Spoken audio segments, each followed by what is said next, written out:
तर नमस्कार मित्रांनो, मी राम गायकवाड. तर आजच्या या व्हिडिओमध्ये आपण पाहणार आहोत की लाडकी बहीण योजनेचा ज्यांचा फॉर्म भरायचा राहिला आहे त्यांचा फॉर्म कशा प्रकारे आपल्याला वेबसाईटवरती भरता येईल.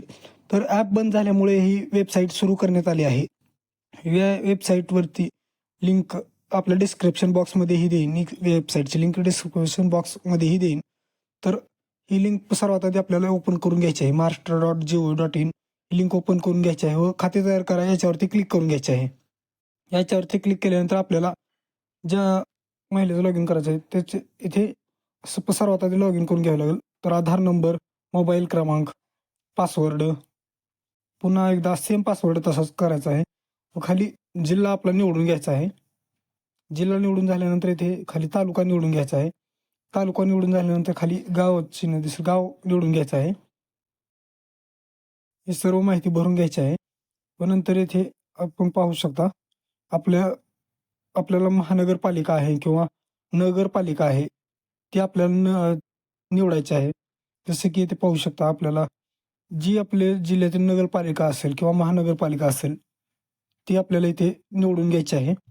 पण आपल्याला नगरपालिका लागू नसेल तर लागू नाही वरती क्लिक करायचं आहे व इथे खाली आपण सामान्य महिला आहात किंवा सामान्य महिलावरती क्लिक करा किंवा अंगणवाडी सेविका असाल अंगणवाडी सेविकावरती क्लिक करा किंवा इतर काय असाल म्हणजे ग्रामसेवक असाल किंवा आपले सरकार सेवा केंद्र चालवत असाल तर याच्यावरती क्लिक करू शकता. तर एक ऑप्शन निवडायचा आहे व अशा प्रकारे आपल्याला इंटरफेस पाहायला मिळेल.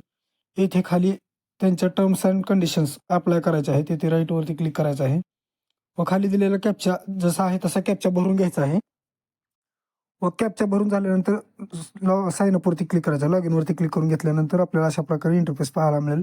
इथे मोबाईल नंबर टाकून जो पासवर्ड क्रिएट केला होता तो पासवर्ड इथे टाकायचा आहे व तो पासवर्ड टाकून झाल्यानंतर खाली दिलेला कॅप्चा जसा कॅप्चा दिलेला आहे तसा कॅप्चा आपल्याला खाली दिलेल्या कप्प्यामध्ये कॅप्चा भरून घ्यायचा आहे व लॉग इनवरती क्लिक करायचं आहे. लॉग इनवरती क्लिक केल्यानंतर आपल्याला अशा प्रकारे इंटरफेस पाहायला मिळेल. लॉग इनवरती क्लिक केल्यानंतर आपल्याला अशा प्रकारे इंटरफेस पाहायला मिळेल. ज्या महिलेचा फॉर्म भरायचा आहे त्या महिलेचा आपल्याला इथे आधार कार्ड नंबर जसा आहे तसा आधार कार्ड नंबर इथे टाकून घ्यायचा आहे व खाली दिलेला कॅप्चा इथे भरून घ्यायचा आहे. कॅप्चा भरून घ्यायचा आहे. कॅप्चा भरून झाल्यानंतर खाली व्हॅलिडेट आधार याच्यावरती क्लिक करायचं आहे. इथे खाली पाहू शकता व्हॅलिडेट आधारवरती क्लिक करायचं आहे. याच्या ठिकाणी आधीच्या जो अपडेट होता त्याच्यामध्ये आधार नंबर कार्डशी जो आधार कार्ड नंबर होता मोबाईल नंबरवर लिंक होता त्याच्यावरती OTP जात होता त्याची चिंता मिटली आहे. आता व्हॅलिडेट आधारवरती क्लिक करायचं आहे. व्हॅलिडेट आधारवरती क्लिक केल्यानंतर आपल्याला अशा प्रकारे इंटरफेस पाहायला मिळेल. तर सर्वात आधी येते आपल्याला महिलेचं आधार कार्ड प्रमाणे जसे नाव असेल इंग्लिशमध्ये तसं नाव आपल्या इथे टाकून घ्यायचे आहे.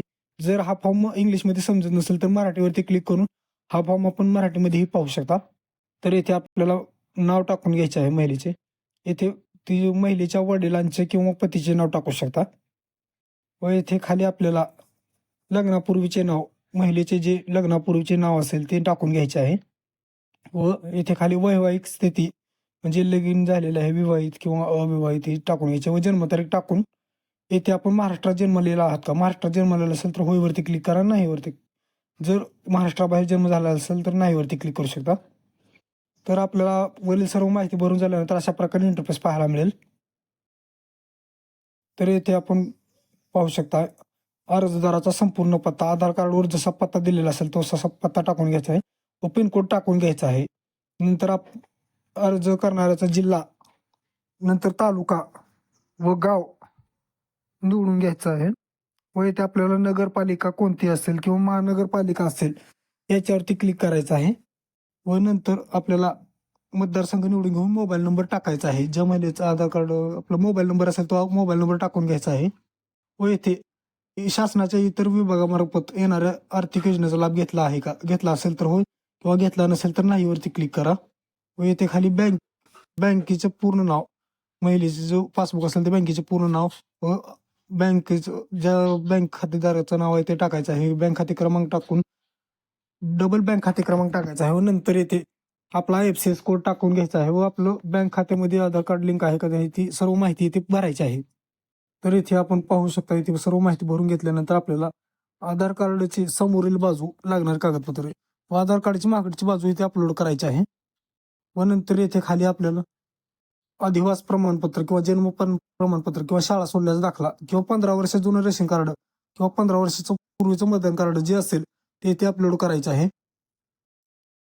व ते अपलोड झाल्यानंतर आपल्याला अशा प्रकारे खाली इंटरफेस पाहायला मिळेल. आपल्याकडे पिवळं किंवा केशरी रेशन कार्ड आहे का? असेल तर होयवरती क्लिक करा किंवा नसेल तर नाही करा. तर होयवरती क्लिक केल्यानंतर आपल्याला अशा प्रकारे इंटरफेस पाहायला मिळेल.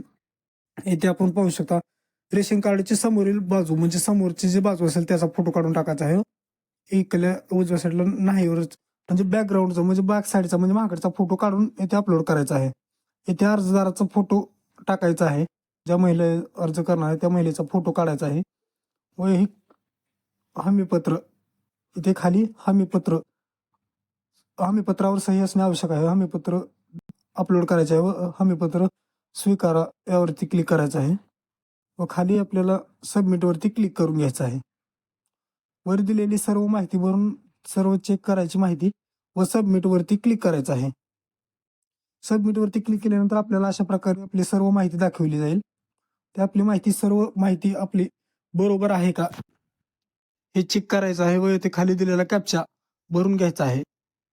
खाली दिलेला कॅप्चा जसा आहे तसा कॅप्चा भरून घ्यायचा आहे व इथे सबमिटवरती क्लिक करायचं आहे. सबमिटवरती क्लिक करायच्या आधी सर्व माहिती दोनदा तपासायची आहे व आपली माहिती एकदा भरली की एडिट पुन्हा होणार नाही याची सर्वांनी खात्री करून घ्यायची आहे व सबमिटवरती क्लिक करायचं आहे. जर फॉर्म चुकला असला तर एडिट करून घेऊ शकता. बरोबर असेल तर सबमिटवरती क्लिक करा. सबमिटवरती क्लिक केल्यानंतर आपल्याला अशा प्रकारे इंटरफेस पाहायला मिळेल. तर इथे पाहू शकता आपल्याला अशा प्रकारे बाहेर टाकले जाईल.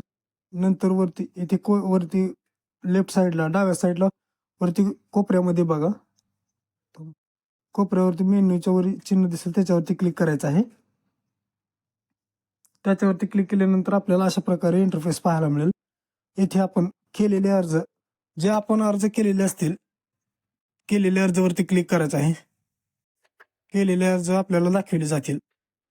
आपण जे सर्व केलेले अर्ज आपल्याला अशा प्रकारे दाखवले जातील. इथे आपण पाहू शकता इथे त्या महिलेचे नाव दिसेल व आपल्याला ऍप्लिकेशन नंबर आपलं पेंडिंग किंवा अपलोड झालेलं दिसेल व त्या डोळ्याच्या आयकॉनवरती क्लिक करून आपल्याला सर्व माहिती पाहायला मिळेल. तर अशा प्रकारे आपण लाडकी बहीण योजनेसाठी ऑनलाईन अप्लाय करू शकता. तर अशाच नवीन व्हिडिओसाठी